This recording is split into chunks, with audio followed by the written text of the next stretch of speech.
Welcome to Underworld, minions. In this video we're going to be discussing the guild system in Lost Ark. This won't be an in-depth guide to every little facet of the guild system, but instead we're going to be covering all of the relevant information as it pertains to Underworld's growth, leveling, and its members.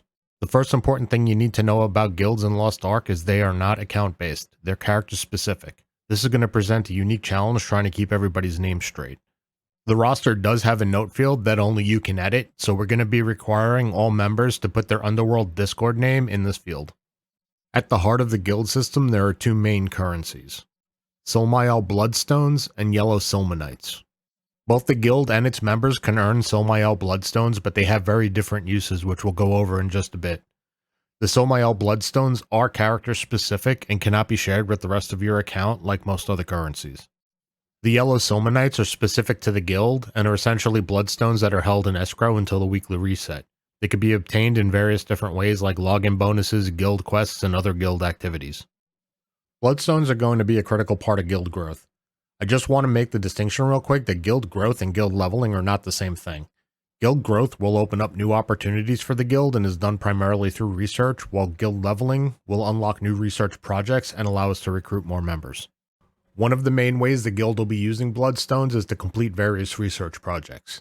These projects can include things like improving the guild store, upgrading the number of guild quests we could take per week, or learning new guild buffs for boss raids and island captures. Speaking of guild buffs, this is another major way the guild will be spending bloodstones. Guild buffs are extremely powerful abilities that only affect weekly boss raids and island captures. Once researched, they're set by the guild leader or officers, and they require mana crystals to cast. These mana crystals are purchased directly with the bloodstones. There's a few other ways the guild can spend bloodstones, like re-rolling the weekly pool of guild quests for example, but research and guild buffs are by far where most of the bloodstones will be spent.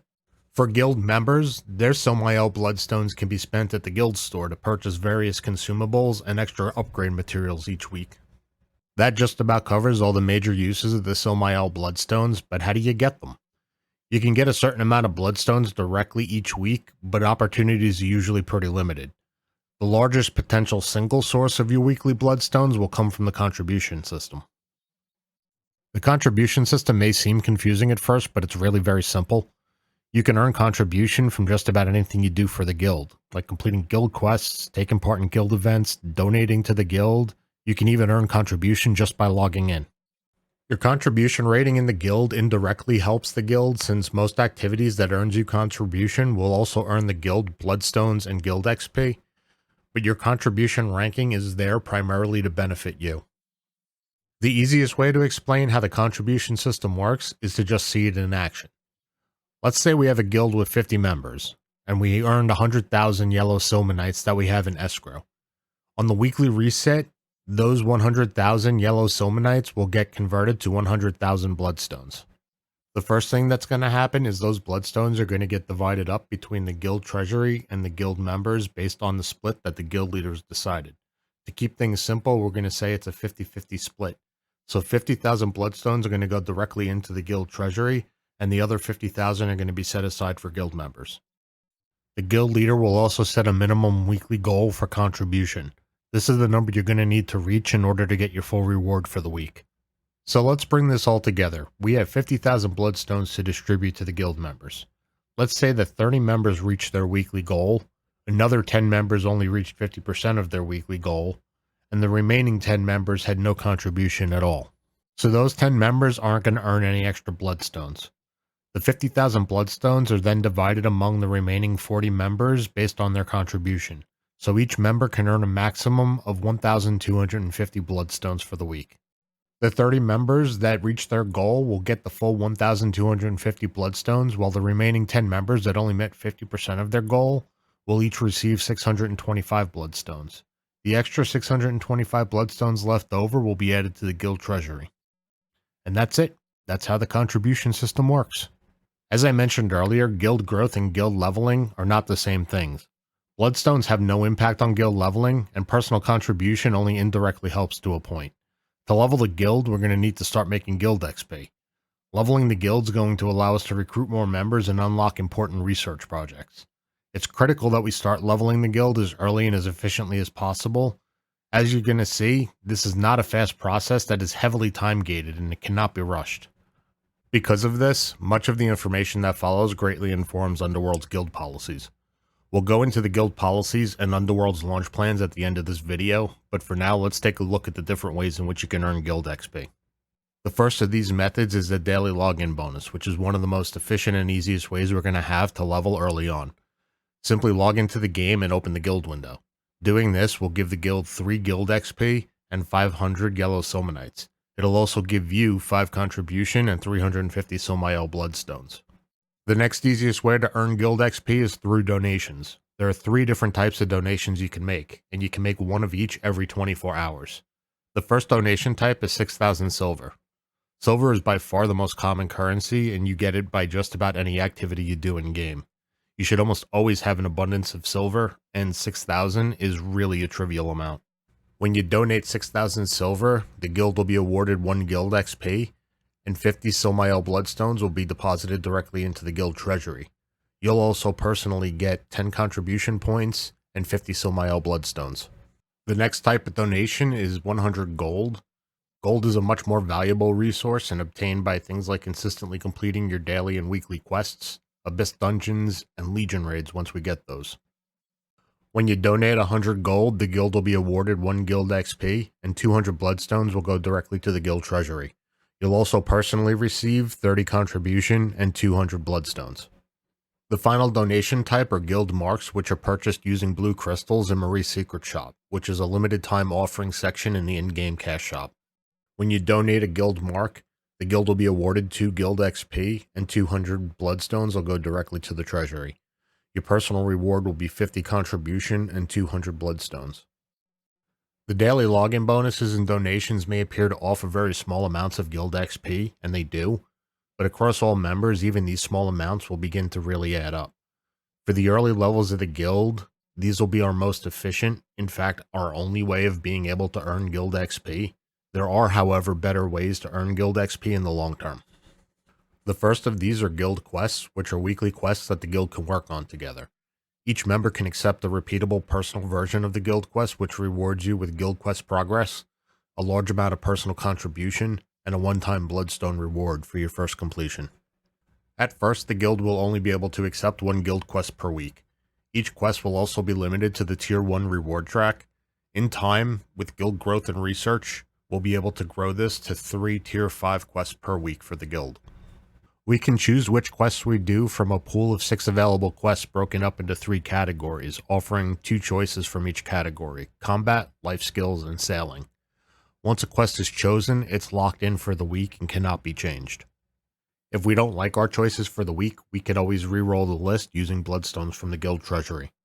The real curveball with guild quests is that they require members to be level 50 in order to accept and complete them. The main reason for this is because you need access to Una's tasks, which is also your daily and weekly quests, and you won't have access to that until you hit level 50. Once enough guild progress has been made to complete the current tier's objective, the quest will either progress to the next tier if it's been unlocked via research, or the quest will complete. The quest won't officially complete and grant rewards until the weekly reset, at which time the guild will receive a large amount of yellow silmanites and guild XP. You may be wondering by now why I keep saying that your personal contribution only indirectly helps the guild when I've been doing nothing but show you examples to the contrary. However, while the guild doesn't benefit, you can continue to take these personal quests for a sizable contribution reward. It would be relatively easy for a member to grind their way to 100% contribution for the week, but doing so is purely for personal benefit, and it doesn't help the guild's growth or leveling in any way. Having said that, we don't have a problem with people doing this. In fact, we actually view it as a nice option for people who have more limited playtime but would still like to get their bloodstone rewards for the week. But this is the main reason why we decided not to factor in personal contribution into our activity policies. The single largest boost to guild experience we'll be able to get comes from guild events. These are weekly events that are broken up into 2 main activities: boss raids, otherwise known as GVE, or Guild vs. Environment, and Island Capture, also known as GVG, or Guild vs. Guild. Boss raids will pit the guild against various world bosses in a race for the fastest completion time compared to other guilds. These raids can support anywhere from 4 to 50 guild members, depending on the boss, and you will usually have a set of conditions like a limited number of attempts, recommended item levels, and time limits. Similar to boss raids, island capture will pit groups of 8 to 20 guild members directly against another guild in PvP combat in order to gain control of a particular island. These PvP battles are not normalized like arena PvP, which means your gear and account progression matters. The rewards for the weekly boss raid and island capture are nearly identical and work off of a tiered system depending on your ranking for the week. The spread of the rewards isn't nearly as large as you'd expect, and there's always a minimum reward for participation. Even at the minimum reward tier, the guild will still receive a substantial amount of yellow silmanites and guild experience for both boss raids and island capture. Each participating guild member will also receive contribution in bloodstones. The one exception to this is there's a large gold reward that will be split among participating members for island capture if you rank in one of the top slots. That covers all the ways we know of making guild XP at this time. When I was preparing this video, I did an in-depth estimate on how long it would take us to reach level 3 in an ideal situation without missing a single point of available XP. But this video is already going on far longer than I would have liked, and we still have a few important topics to cover, so I'll just give you the TLDR. The absolute earliest we can hope to reach level 3 is 2 full weeks out from head start. The last topic we're going to cover is important not just for the estimates, but also for you to know in general, and that's the cooldowns associated with the guilds. There are 2 main cooldowns you need to understand. The first cooldown is known as the newbie timer. This timer prohibits new members from contributing to the guild in any way for 72 hours after they join. This means no guild quests, no boss raids, no island captures. You also can't be promoted, and you won't receive your daily login bonus until this timer expires. The one exception to this is that members can start making donations immediately. This cooldown is going to trigger anytime you join a guild, even if you literally just left the same guild minutes prior. The other cooldown, for lack of a better term, we're calling the guild abandonment timer. If you leave a guild, regardless of whether it was on your own or you were kicked, your character is going to incur a cooldown before they can join or create another guild. This is a character-specific penalty and not account-wide. The penalty is not static and affected by 2 major factors: your level and the frequency in which you've been changing guilds. As you can see on screen right now, this penalty can get quite severe. For characters under level 50, the penalty will start at 3 minutes, but can increase all the way up to 48 hours. For characters over level 50, the penalty will start at 24 hours and can increase all the way up to 32 days. That should have been a pretty comprehensive overview of all the important parts of the guild system that played a big part in us developing Underworld's guild policies. Again, in the interest of saving time, we're not going to go in depth on what those policies are in this video. Along with the launch of this video, we'll be reactivating the activity policy and guild policy channels on the Discord, and you can review those on your own.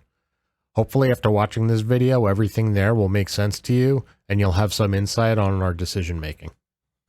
To wrap this video up, I have 2 simple requests, and we'll end this video with Underworld's plans for launch.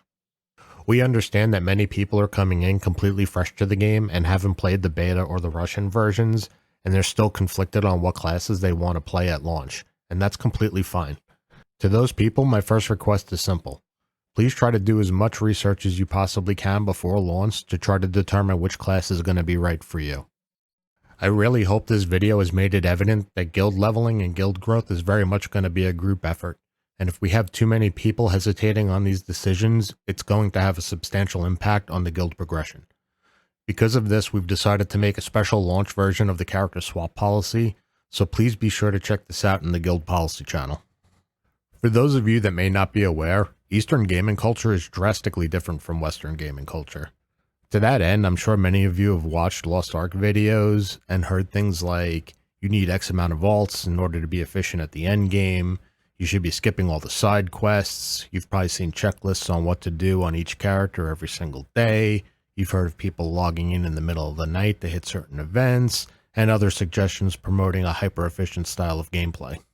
Now don't get me wrong, Lost Ark certainly can be that, but it doesn't need to be in order to have fun or even to succeed or be competitive. So my final request to everyone is this. Ignore all this advice if it doesn't appeal to you, and just play Lost Ark how you want to and have fun. At the time of this recording, exactly 3 weeks out from launch, we already have 36 confirmed signups. We expect recruitment to accelerate as we approach launch, and it will probably skyrocket past that. Sadly, I was hoping to have a lot of critical details ready to go for this video, like server names and launch times, but Amazon still haven't issued their January update, and by the sounds of it, it still sounds like it's at least a few days away at best. Rest assured, as soon as we choose a server and have other important information like this, we'll have it posted in the announcement channels before launch. Before I get into all the information I can share, I just want to preface it by saying that all of the information from this point on is subject to change before launch. If it should change, we will make an announcement in our announcement channels. Without a doubt, the most common question I've been getting asked is from people concerned that we're already over the initial 30 member cap on the signups. Hopefully this information is going to put a lot of your minds at ease. At launch, our current plan is to make 3 guilds. We'll be filling the first 2 guilds with the first 60 slots from our signups. If we haven't hit 60 members prior to head start, we'll be splitting up the current sign up and distributing them evenly among the 2 guilds. If we happen to have over 60 confirmed signups before launch, the remaining people will be considered on our notification list. It's a system we have in place for our other clans. As soon as spots become available, they'll be notified and invites will be sent out. The 3rd guild will be a temporary alt guild to be shared between the 2 primary guilds. Please be sure to review our alt policy in the guild policies channel. This is only our launch solution to help us cope with the low starting member cap. Our long-term goals is to eventually merge the 2 launch guilds into a single main guild, which will leave us with a nicely leveled 2nd guild, which will then convert into our official alt guild. At that point, the 3rd guild will either be dissolved or be used as a secondary alt guild. We took the same approach for our Division 2 clan when the Warlords of New York expansion dropped, and while it was undoubtedly an administrative nightmare, it worked out extremely well, and I have a high confidence it will for Lost Ark 2. I'm gonna try my best to lock down the Underworld names for launch, but it's not exactly an original name, so I want to have a list of alternatives ready for launch just in case. Along with the other policy channels, I've also opened up a guild name suggestion channel for people to make suggestions should we not be able to get the Underworld name. Please try to keep the name suggestions on theme with our community. As we get closer to launch, I'll pick out my 10 favorite suggestions from the channel, and we'll hold a poll for everyone to vote on their top 3 favorite names. And the last thing we need to share for our launch plans is in regards to Founders Packs. We can't assume everybody's going to be getting one and starting on February 8th, and we don't feel it's fair to require it. However, there are only going to be a certain number of slots in the initial 60 that I'm willing to reserve for people not getting Founders Packs. I'm not going to lie, I don't know what this number is yet. I want to get a head count of who and who isn't getting a Founders Pack, and then I'll play it by ear. The main reason being is people that are searching out a guild prior to launch are more than likely going to be getting Founders Packs anyway, so I'm hoping this just won't be an issue. I've set up a new post in the guild invite request channel that explains our launch plans for having 2 guilds and that the first 60 slots will be guaranteed a launch invite. This is mainly for new people coming in that see over 30 people on the list and think we might be full. The other half of this post is going to be a reaction poll for everybody that's on the guild list so I can get an accurate head count of who's getting a Founders Pack and not. I just want to stress again that we're not requiring people to get a Founders Pack in order to be eligible for one of the initial 60 slots. However, there are only going to be a limited number of slots that we're willing to reserve. And that's going to wrap up this video. I hope you found all this information helpful, and I'm sure you're sick and tired of hearing me talk. I know I sure as hell am. So I will see you all on February 8th in Arkesia for Lost Ark.